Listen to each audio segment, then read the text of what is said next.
মাসে দ্বীনি মাহফিলের আয়োজন করার তৌফিক দিয়েছেন, এই জন্য আমরা আরো একবার শুকরিয়া আদায় করি। সকলেই বলি আলহামদুলিল্লাহ।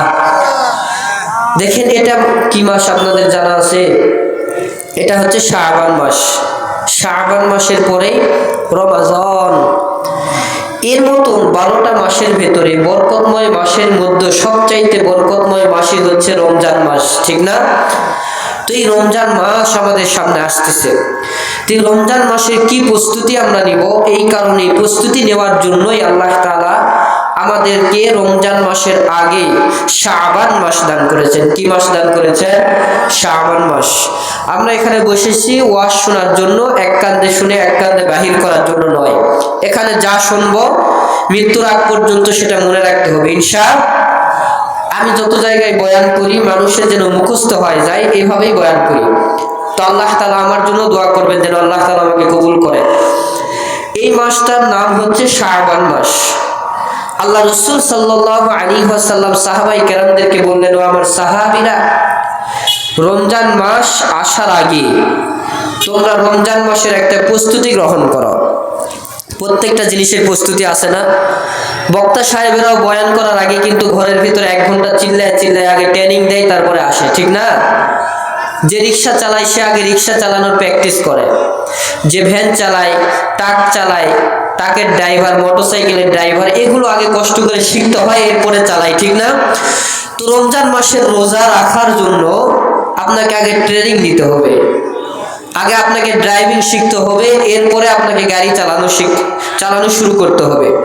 তো আল্লাহ রাসূল সাল্লাল্লাহু আলাইহি ওয়াসাল্লাম বললেন, সাহাবীরা, তোমরা রমজান মাসে যে 30টা রোজা থাকবা, তো রোজা থাকার তো একটা ধৈর্যর দরকার আছে, বা একটা না খেয়ে থাকার একটা ধৈর্যর প্রয়োজন আছে। তো এটা একটু প্র্যাকটিসের দরকার আছে, তো তোমরা একটু প্র্যাকটিস করে নাও। তো সাহাবায়ে কেরামেরা বললেন, ইয়া রাসূলুল্লাহ, সেটা আবার কেমনে করব? আল্লাহ রাসূল সাল্লাল্লাহু আলাইহি ওয়াসাল্লাম বললেন যে রমজান মাসের আগে যে মাস আছে এই মাসের নাম হচ্ছে শাবান। এই শাবান মাসে তোমরা বেশি বেশি করে নফল রোজা থাকবা, যাতে করে নফল রোজা থাকতে থাকতে তোমার যেন শরীরটা এমন হয়ে যায় যে রমজানের রোজা থাকলে আমার আর কিচ্ছু মনে হবে না।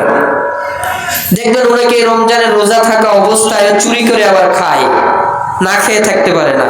আগের থেকে যে ট্রেনিং নেয় নাই, আগের থেকে যে প্রস্তুতি গ্রহণ করে নাই, এই কারণে রমজানের রোজা থাকতে পারে না। রমজান মাসের রোজা থাকার আগে আমাদের প্রস্তুতি গ্রহণ করতে হবে। কোন মাসে? এই মাসে। আজকে 16 তারিখ, আর 14 দিন সময় আছে। এবং আল্লাহ রাসূল সাল্লাল্লাহু আলাইহি ওয়াসাল্লাম বললেন যে রমজান মাস আসার আগে তোমরা একটু বেশি বেশি করে একটা দোয়া পাঠ করো। অনেকে তো এমনও আছে যে শাবান মাসে মৃত্যুবরণ করেছে, এরকম কি নাই? রমজান মাস আপনার কপালে আসে নাই, তো যেন মৃত্যুবরণ তুমি না করো, রমজানের বরকত যেন তুমি পাও, এই জন্য আল্লাহর কাছে একটা দোয়া করো। সবাই আমার সাথে দোয়াটা পড়েন, আল্লাহুম্মা বারিক লানা ফি রজব ওয়া শাবান ওয়া বাল্লিগনা রমাদান। আল্লাহ রাসূল সাল্লাল্লাহু আলাইহি ওয়াসাল্লাম বললেন যে তোমরা সর্বদাই এই দোয়াটা পাঠ করো। কেন? এই দোয়ার মধ্যে বলা হচ্ছে, আল্লাহ, আপনি আমাকে রমজান মাসের বরকত দান করুন এবং রমজান মাস পর্যন্ত আমার হায়াতকে বৃদ্ধি করে দেন, যাতে করে রমজান মাসের 30টা রোজায় আমি রাখতে পারি, এই তৌফিক আমাকে দান করেন। তো এই রোজাটা, এই দোয়াটা আল্লাহ রাসূল সাল্লাল্লাহু আলাইহি ওয়াসাল্লাম সাহাবায়ে কেরামদেরকে শিখিয়ে দিলেন, এবং সেদিন থেকেই সাহাবায়ে কেরামেরা এই দোয়াটা সর্বদাই পাঠ করতেন। এখন আসেন, এই রমজানের রোজা কিভাবে আমাদের উপরে ফরজ করা হলো, এগুলো জানার প্রয়োজন আছে না? যে জিনিসের আপনি গুরুত্ব জানবেন, ফজিলত জানবেন, ওই কাজটা করতে আপনার ভালো লাগবে। যদি গুরুত্ব না জানেন, ফজিলত যদি না জানেন, আলু খাইলে কি হবে যদি জানেন না, আপনি তা আলু খাবেন? মিষ্টি খাইলে এখন তিতো লাগে না মিষ্টি লাগে, এটা আপনি বোঝেন না, তাহলে কি মিষ্টি খাবেন? না, মিষ্টির গুণাগুণ জানতে হবে। তো রমজানের গুণাগুণ সম্পর্কে আমরা কিছু জানবো, ফজিলত সম্পর্কে জানবো, এবং আমাদের পরবর্তী নবীদের উপরে এই রমজানের রোজাটা কতটা কঠিন ছিল এটাও জানবো ইনশাআল্লাহ। আল্লাহ রাসূল সাল্লাল্লাহু আলাইহি ওয়াসাল্লামের উপর কোরআনের আয়াত নাযিল করা হলো। আল্লাহ তাআলা কোরআনুল কারীমের ভিতরে সুন্দর করে বললেন, ইয়া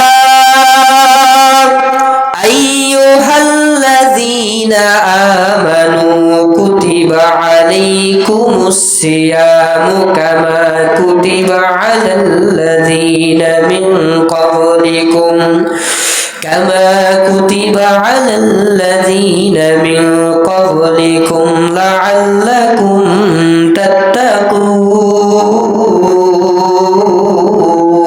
আল্লাহু আকবার বলেন। আবার আল্লাহ তাআলা বিশ্ব নবীর উপরে যখন আয়াতটাকে সুন্দর করে নাজিল করে দিলেন,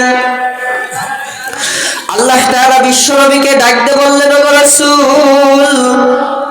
ওগো পয়গম্বর, আপনার উপরে কোরআনুল কারীমের আয়াতটা নাজিল করে আমি আল্লাহ তাআলা সুন্দর করে আপনাকে জানিয়ে দিলাম, ইয়া আইয়ুহাল্লাযীনা আমানু, ও নবী আপনি তাদেরকে ডাকতে থাকেন, তাদেরকে ঘোষণা করে আপনি জানিয়ে দেন, কাদেরকে? ইয়া আইয়ুহাল্লাযীনা আমানু, আপনি মুমিন ব্যক্তিদেরকে